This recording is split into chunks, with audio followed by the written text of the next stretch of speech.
Selamat pagi, perkenalkan nama saya Ludi Ulansari, NIM 2019-14-30-20 dari Prodi PGSD.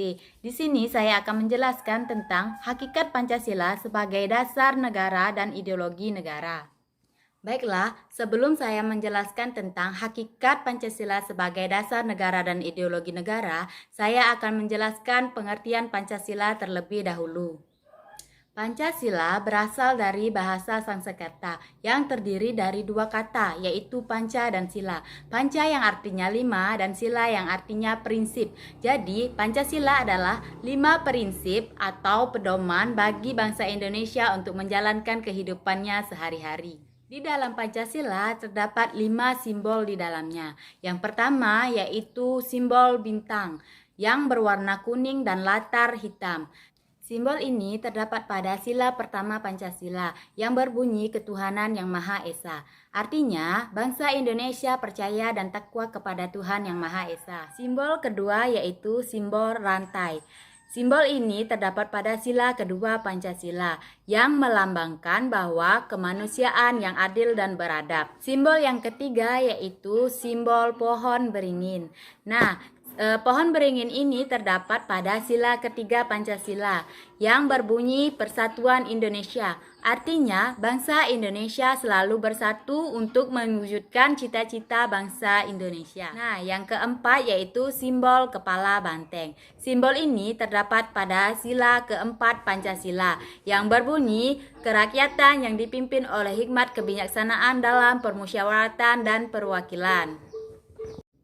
Yang kelima yaitu simbol padi dan kapas. Simbol ini terdapat pada sila kelima Pancasila yang berbunyi keadilan sosial bagi seluruh rakyat Indonesia.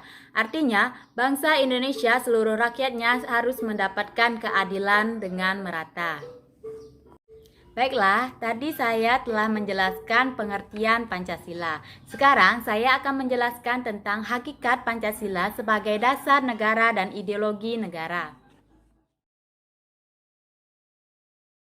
Pancasila sebagai dasar negara atau ideologi negara berfungsi untuk mengatur penyelenggaraan negara.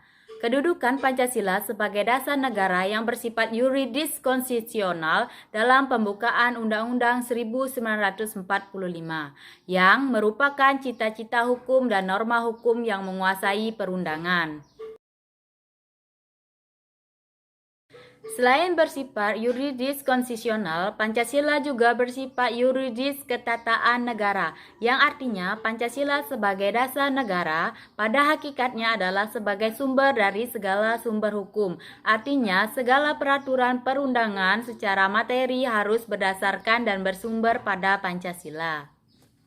Berdasarkan uraian tersebut, Pancasila sebagai dasar negara mempunyai sifat imperatif atau memaksa. Artinya, mengikat dan memaksa setiap warga negara untuk tunduk kepada Pancasila. Dan bagi siapa yang melakukan pelanggaran, maka harus ditindaklanjuti sesuai dengan hukum yang berlaku di Indonesia.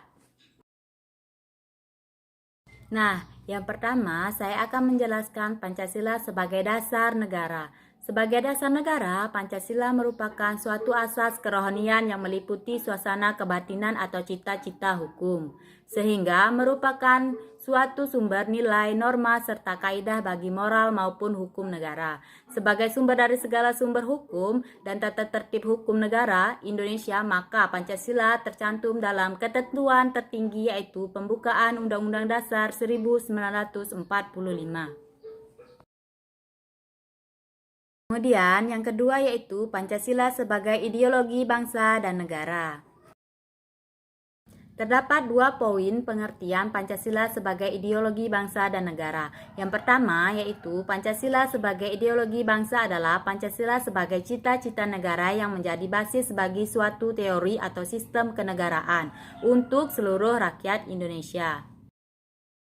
Kemudian, pengertian yang kedua yaitu Pancasila sebagai ideologi negara artinya pandangan atau nilai-nilai luhur, budaya, dan religius yang digunakan bangsa Indonesia. Hal itu berarti setiap nilai-nilai yang terkandung dalam Pancasila harus diterapkan dalam kehidupan sehari-hari. Dengan begitu, kecintaan terhadap negara Indonesia akan makin bertambah. Di dalam Pancasila sebagai ideologi negara terdapat 2 poin atau bagian. Yang pertama yaitu Pancasila sebagai ideologi terbuka dan Pancasila sebagai ideologi tertutup. Pancasila sebagai ideologi terbuka adalah sebagai suatu sistem pemikiran terbuka dan memiliki ciri-ciri: 1. Merupakan cita-cita yang sudah hidup dalam masyarakat. 2. Berupa nilai dan cita-cita yang berasal dari dalam masyarakat sendiri. 3. Hasil musyawarah dan konsensus masyarakat. Dan keempat, bersifat dinamis dan reformasi.